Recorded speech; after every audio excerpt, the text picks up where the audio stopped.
You have someone of the level of talent, of course, of Meghan Markle signed to your company. There are certain things that you have to do to keep them sweet. And this is now the problem that the bosses, the new bosses of Netflix are finding that it's, well, they're simply having to do. As ever, let me explain. Good morning, Neil Sean here in the very heart of London. Let's have a wave today. You all right? Yes, yes, yes. I'm not bad, thanks. And as ever, thank you so much for joining me and welcome one and all brand new subscribers. It's funny, isn't it, how shows, when they repeat them, wherever they are around the world, can consistently get a very good audience. A reference the likes of Dad's Army or Are You Being Served? Comedy always does incredibly well. But now there's a bigger picture looming, which is enveloping, not going particularly well for certain people. Now, you may or may not have heard this particular story. This is all to do with the fact that Netflix recently picked up the rights to be able to stream all back episodes of Suits on their streaming service. And apparently, oh, it's incredible. Hours of people addicted to rewatching this show. This is the show, of course, that was truly put on the map, all thanks to Meghan Markle marrying a British prince, part of the British monarchy, the British royal family over here. As I said to you many times, over here in the United Kingdom, even though I'd met Meghan myself during promotional trips, it wasn't a show that was recognised. It wasn't on a mainstream channel, and you would have certainly not known her as one of the leading characters.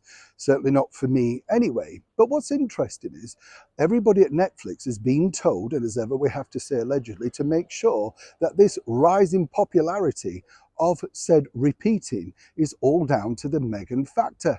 But why are they doing this? Well, it's quite simple, they want to keep a sweet on side so that they can still, in their new hope, get some of the money back that they've splashed out so far. As we all now know, they're going to be executive producing a movie, Meet Me Across the Lake. Well, good luck with that. And then, of course, we've got Prince Harry's Invictus 5-part docu-series, which is executive produced as well. Incredible, isn't it, to produce 5 episodes when you've had no personal experience in this sphere alone. But now I can tell you, first and exclusive on the show, that not everybody's happy with Netflix promotion. You see, many of the stars of Suits, and we're talking bigger names, of course, who didn't necessarily manage princes, but were excellent actresses and actors who portrayed their roles incredibly well, are a little bit miffed that they're not included in this massive PR campaign, as one can imagine. And more importantly, when you think about it, yes, they may have waved and gushed and smiled as being part of the guest list of Meghan's wedding to Prince Harry way back in 2018, even though she couldn't cement that with any real family members. These were cast members, but she described them as her closest family, if you recall. Well, even now her closest TV family are hitting back, basically saying that they want a lion's share of the pie also. And as the writer pointed out to me of a particular episode, it doesn't make you rich, even though after hours and hours of alleged streaming, it's certainly not paying the bills.